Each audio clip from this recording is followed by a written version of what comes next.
Hello friends, welcome back to our channel. இன்னைக்கு நம்ம இப்போ ட்ரெண்டிங்கில் இருக்க டல்கோனா காஃபி எப்படி செய்கிறதுன்னு தான் பார்க்க போகிறோம். ஃபஸ்ட்டு கிளாஸில் 2 ஸ்பூன் அளவுக்கு காஃபி பவுடர் ஆட் பண்ணிக்கலாம். நான் 2 சின்ன பேக்கெட் ப்ரூ காஃபி பவுடர் தான் எடுத்திருக்கேன். எந்த ஸ்பூனில் காஃபி பவுடர் எடுத்திருக்கீங்களோ அதே ஸ்பூனில் 2 ஸ்பூன் அளவுக்கு சுகர் ஆட் பண்ணிக்கணும்.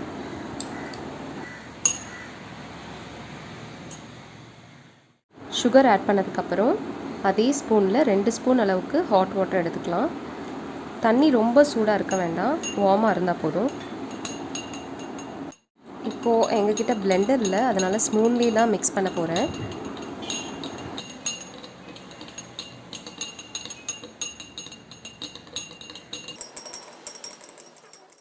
ஃபைவ் மினிட்ஸ் ஆயிடுச்சு.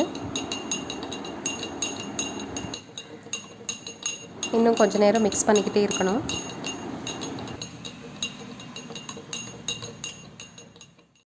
தேர்ட்டி மினிட்ஸ் மிக்ஸ் பண்ணதுக்கப்புறம் எப்படி இருக்குன்னு பாருங்கள்.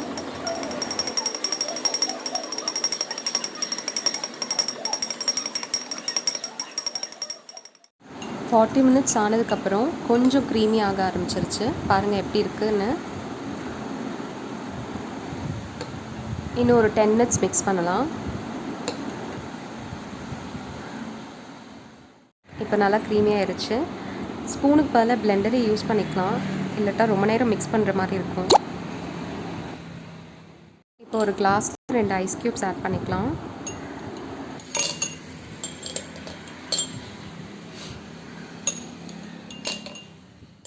ஐஸ் க்யூப்ஸ் ஆட் பண்ணதுக்கப்புறம் ஒரு கப் அளவுக்கு பால் ஆட் பண்ணிக்கலாம்.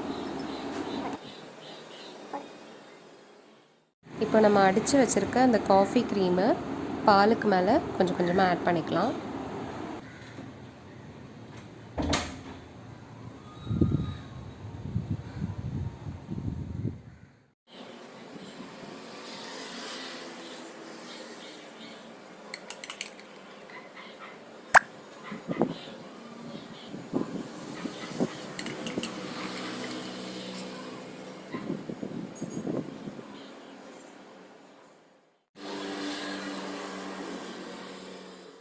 இப்போ கொஞ்சமாக காஃபி பவுடரை அது மேலே தூவி விட்டுக்கலாம்.